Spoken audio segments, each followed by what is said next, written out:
Well, I'm putting you to work a little bit with this one. We're both going to throw out some names, and I thought this would be fitting because on my old show, I always used to end my weekly preview episodes asking which players are being undervalued for that week. So let's do it. Our final preview episode here of the main fantasy season. Which players are being undervalued heading into week 17? And I will start us off with the guy that I've talked about a bunch of times throughout this year, Tyron Tracy Jr. Let's not forget what he's done lately. I mean, I know last week that game, even in a game where the Vikings offense or the Vikings defense basically shut them down, right? They had the answer for them. They didn't get a lot going. Even in that game, Tracy still had 78 scrimmage yards. Before that, it was 97 and 2 TDs in week 15. They were on bye in week 14. He left early in week 13 with the injury. The 2 games before he left with that injury, 130 scrimmage yards in week 12, 139 scrimmage yards in week 11. So he's been producing. I don't know if everyone realizes because the injuries, because the really tough matchup last week, but now he gets the Raiders defense. They're the 9th easiest matchup for fantasy RBs. And before facing a banged up Texans backfield last week that the Raiders did, they'd given up at least 90 yards and a touchdown to 3 straight starting running backs. So Tracy, for me, is back in the fantasy RB2 mix. I think he is a really strong start, somebody that I'm excited to have in my lineup for the fantasy championship. This game, how do you feel about this game? I don't know what the projected total is off the top of my head, but this is definitely one that I could see being one of those beautifully bad type shootouts. Yeah, I totally do as well. And again, I think people are looking at it. People maybe aren't quite sure what to think about Jackson Dart. And you have this game where it's just the worst possible matchup for a rookie quarterback going against that Brian Flores defense. I think the Giants coaches knew how bad it was going to be. They were running the ball like crazy early because I don't even think they wanted to get him involved in that kind of, mix and match game with Brian Flores. And yeah, it didn't turn out great for them. But now they come back around. This is a good spot. And we talked yesterday about how the Raiders could actually have a really good game here. This is the rare game where they're favored. They could come out and put up some big points here. So yeah, I definitely think this one could shoot out as well. This is maybe the true, very sneaky one that could potentially shoot out. I love it. Okay, I'm going to get to my first undervalued player here. I'll go to the tight end position. I'll say Juwan Johnson, who is coming off one of his biggest games in a while here. I'm going back to that Saints baby. You know what? I've been hitting this hammer hard all season long, man. When it was the Spencer Rattler offense, I was on this show saying, hey, this Saints offense is better than you think. It's well designed. Chris Olave, I love the way they're using him. And I guess I'm going to be the Tyler Shuck guy. I don't know what it is, but I just really enjoy the way he plays. I don't know what his long-term ceiling is. Ryan Tannehill was a popular comp of his during draft season. Could he be a Ryan Tannehill type quarterback? I think that's very possible. Just really tough. Love the way he plays. Anyways, Juwan Johnson here. Again, biggest game in a minute. He had 9 targets, 8 catches, 89 yards against the Jets. Obviously, it was as cushy of a matchup as you could possibly imagine. That's, of course, we get that. The Jets stink. But I also think the important variable here is that he was kind of going quiet before that.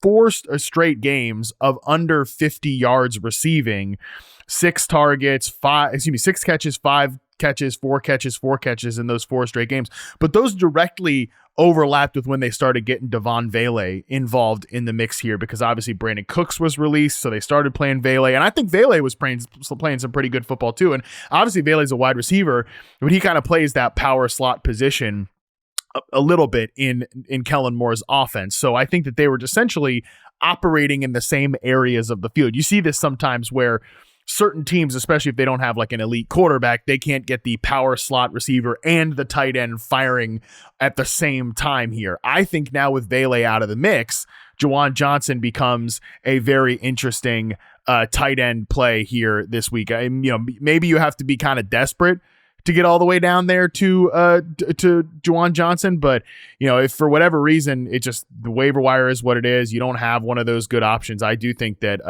Juwan Johnson profiles to me as a guy that is a top 10 tight end on the week. And of course, really good matchup against the Tennessee Titans defense. And I'm smiling the whole time here because before I looked at the notes, and you beat me to our show notes by putting him in there first, I just started jotting down some notes on him because I'm like, yeah, I'm going to talk about Juwan Johnson in this section. It was the first player that I thought of to talk about. And then I got there and I was like, oh, Harmon stole him from me. One thing I was going to mention, you said the Titans is a pretty good matchup. If you look at the Titans defense before they faced the Chiefs offense injuries and everything going on with the Chiefs last week, we're not going to count that one. But in the weeks before, 8 for 88 and a touchdown to Kittle in week 15, 8 for 114 and a touchdown to Harold Thanen Jr. in week 14, 45 yards and a touchdown to Brenton Strange in week 13. Johnson is a great pick. I think he's like a mid-range tight end one this week, certainly inside my top 10. I really think that's a great call. And because I looked ahead and saw who else you have in here, I really like your second call as well. But I want to throw out a running back before I give you the floor again here. Omarion Hampton versus the Texans. You will not hear me recommend a lot of fantasy players going against the Texans defense. And yes, I have concerns about that Texans front going against the Chargers banged up offensive line. There's a very low projected point total on this game at 39.5. I am not doing myself any favors yet here. But doesn't this sound like exactly what we were saying last week about Ashton Genty? And hey, don't play Ashton Genty. He's got this tough matchup. A rookie going again. The offensive line won't hold up. And the guy comes out and has 188 yards and 2 TDs. So why can't another talented rookie running back do the same? I'll add in that Kamani Vidal suffered a neck injury. Doesn't seem like he's going to play this week. I believe they signed Jared Patterson to the active roster, so I think that's a bit of a tell in terms of Vidal missing some time here. That's going to open up more touches for Hampton. He just had 95 yards and a touchdown versus the Cowboys. And if we really look at the Texans defense, even before the Genty game, they allowed at least 90 scrimmage yards or a touchdown to 5 straight starting running backs. Genty, Michael Carter, Kareem Hunt, Jonathan Taylor, and James Cook. They all accomplished that against them. So give me Hampton with an increased workload in what definitely appears to be a bad matchup, but I think he's going to come through on talent and on a little more volume because Vidal's out. I think he's looked really good here as he's gotten further removed from the injury, and I think he's going to look really good in this matchup, even though it's risky to make this call going against that Texans defense.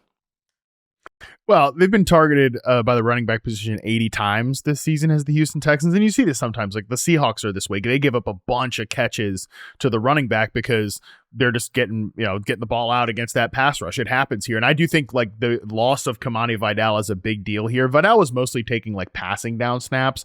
He wasn't as a protector. He wasn't really getting any usage there, but if that just increases Hampton's usage on passing downs a little bit more, he was a guy that before the injury, they were kind of going to in some of the designed ways to get the ball out of Herbert's hands quicker. So I actually like that call a lot by you as well. And even if it's just for the logic of, hey, it happened for Genty last week, why can't it happen for Omarion Hampton, who I think looks really good. Like Hampton's a player I'm very excited to draft in 2026 here. He's going to be someone that I'm pretty in on in that respect. I'll go to the last player here in this segment. And I want to mention too, that you said I got in the outline first. I took Juwan Johnson and this player maybe potentially as well. I honestly was planning when I saw this, like, ooh, Brian Thomas Jr., a lot of Jags players. And then I realized like, oh, we're talking about them in the segment before. That would be stupid. So in reality here, you kind of took my first answer. I had to go to these fallback answers, but my next one is Ramondre Stevenson, who, look, this is boring, simplistic analysis, but anytime you can start a running back who's going to start for a team that's projected to score 27, 28 points, you do it. When that running back, his team is set to face a defense that's allowed the 5th most rushing yards since week 12 to the position and a league-high 8 receiving touchdowns to the position on the year, even more of a reason. When that player, despite getting a bunch of vitriol from the fantasy community, because he was blocking a younger, more talented player, when that player is still a proven quality NFL back. It's another piece of the puzzle, baby. All those boxes are being checked this week by Patriots running back Ramondre Stevenson going against the New York Jets in week 17 with Travion Henderson likely to miss the game in concussion protocol. Obviously you got to monitor that, of course. But if there's no Travion Henderson, I'm going to be putting Ramondre Stevenson like top 14, top 15, pretty easy. Say, top 15 back. 15. Yeah, once we know for sure that Henderson's out, I think top 15 pretty solidly. I mentioned the stat yesterday, I believe. The Jets have allowed 14 touchdowns to running backs in their last 6 games. So pretty good shot to find the end zone here if you're the starting running back against them. I love this call. I think Stevenson is the perfect kind of play here where he's had a decent season, especially early in the year when he was getting more work. I think he's very underrated as a running back, and now he's going to get an opportunity to be that fantasy hero in the championship week, and I think he's going to come through. You know how much of a coward I am, and why I would never have the ability, the fearlessness to punch a fan. This is how much of a coward I am. One of my teams that just got eliminated last week has Derrick Henry, Kyron Williams, Travis Etienne, and Ramondre Stevenson on it, and you can only start 3 running backs. And I was looking at that. I was looking at my running back rankings this morning, and I think I have all of those guys so bunched up together. And my first thought was not, oh man, if only I'd made it to week 17. My thought was, thank God I didn't make it to this week. I don't have to make the decision of which player